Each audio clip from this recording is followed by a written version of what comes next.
Hello and welcome. This will be a fairly short video. I have these two puzzles here I want to show you from Core Mods.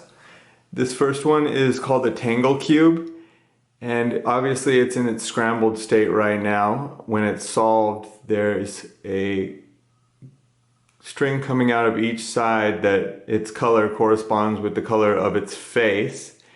And I thought this would look great in my collection. It's an evil puzzle. Really hard. I'd be impressed with myself if I could just untangle it. Untangling strings is hard enough by itself. And then when you attach a Rubik's Cube to it, it's really hard to see how to move it to try to untangle something, because you usually just end up tangling it even more. I did figure out how to solve this. If you turn a layer like this, you can do this, yeah, and you can take it apart and solve it that way. And I found that to be the best method to solve this thing. Still a cool puzzle though. It's a great idea, and and I'll show you what it looks like when it's solved. But I can't solve a puzzle like that. That's such a mess. These puzzles came with these neat little 3D printed stands. Now I didn't know if that Tangled cube was supposed to go with this little bronze stand or with this puzzle. This is a mirror cube that's been bandaged into a 3x3x2 floppy icube. I don't have a normal mirror cube to show you, but I have this Siamese one. And just imagine that this skinny layer right here is bandaged. You can kind of see where the bandaging is right here. I really like these stickers. It's kind of a textured bronze. And they did a really good job on this puzzle. I like the paint. It's really glossy and it looks good. There's their logo. This is a really fun solve. I could have made one of these, but I wanted one to play with.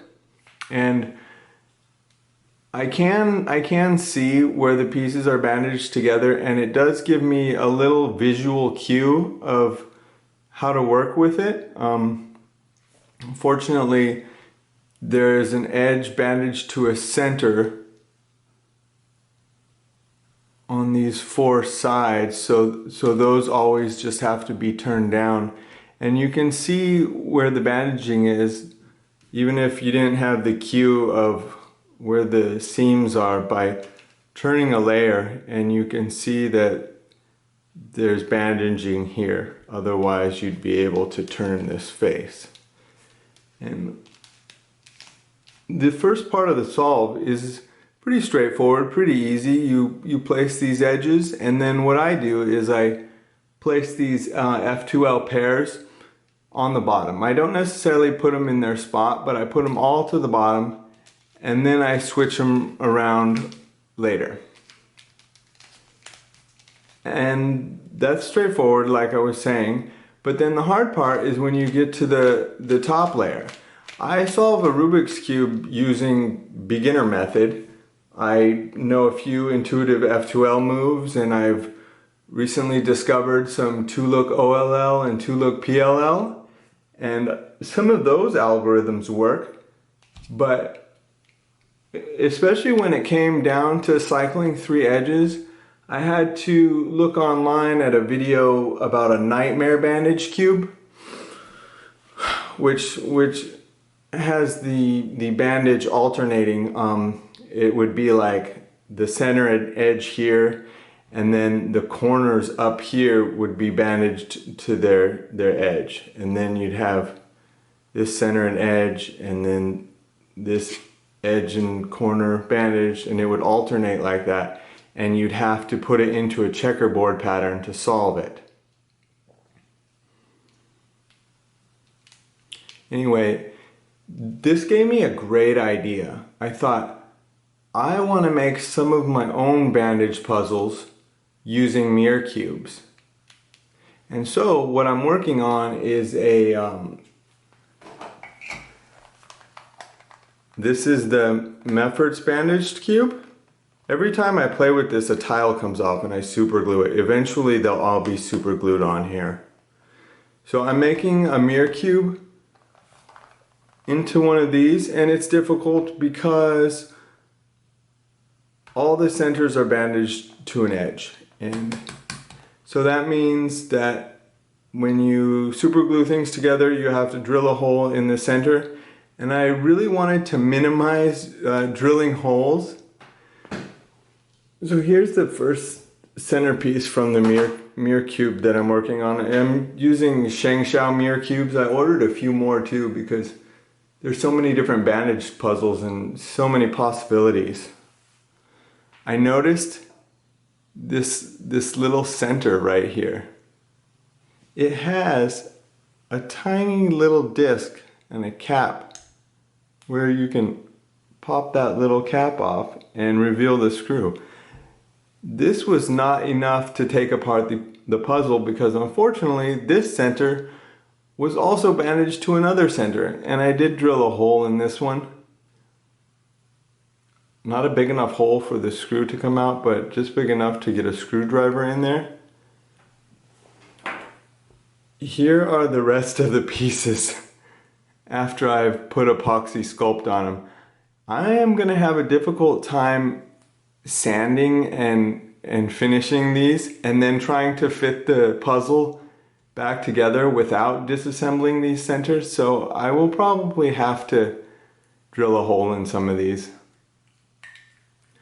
Anyways, back to some puzzles I'm creating. I like mirror cubes. They come in a different variety. I like this mirror cube. It's kind of like a windmill fisher type mirror cube.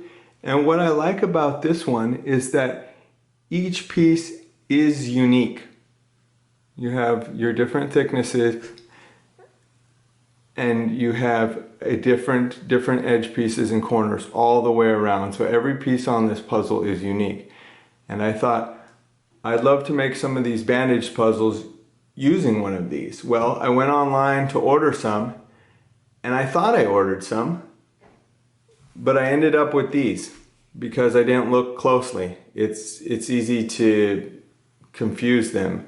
This is a Fisher mirror, and I was disappointed because this has equivalent pieces. This is the same as this is the same as this, and on the other side, same. This is the same as this is the same as this, and so on.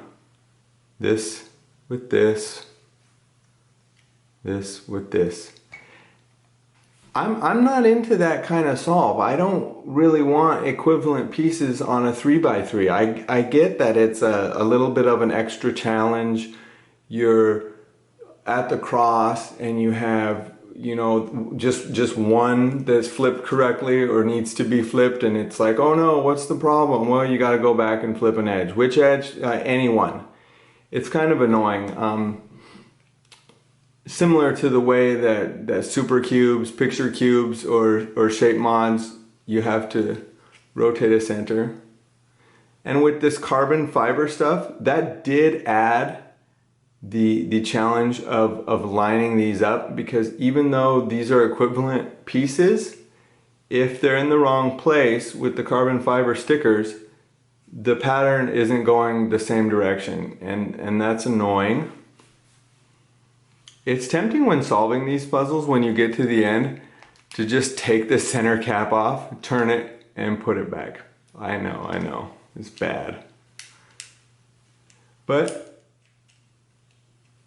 this is what I ended up with. And what's really interesting, the cool part is, I was looking at these and I realized, you know, once I bandage it, I could create a puzzle so that all the pieces are unique. So now I'm still waiting for the stickers on this. So I made a fused 3 bandage cube with one of these. I still have to sticker it, but I just finished polishing it up.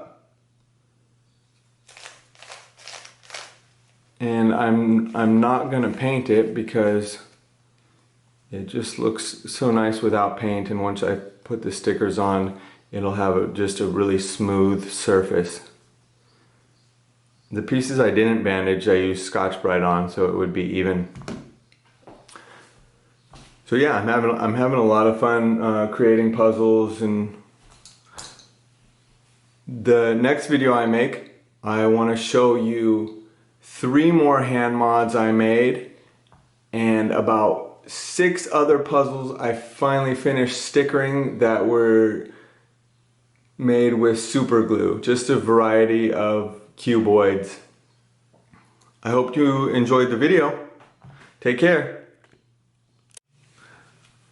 Ta-da! Here's what it looks like. Now I've seen other Tangled cubes that are all the same color. Core Mods has several that are all one color. And I've seen these puzzles where all the strings are coming out of one face. And I imagine the longer the string is, the harder it is. As you can see, as soon as you start turning the puzzle, you can't use any kind of normal cubing strategy to solve this. It doesn't really work that way, so I thought this was neat. All right, goodbye.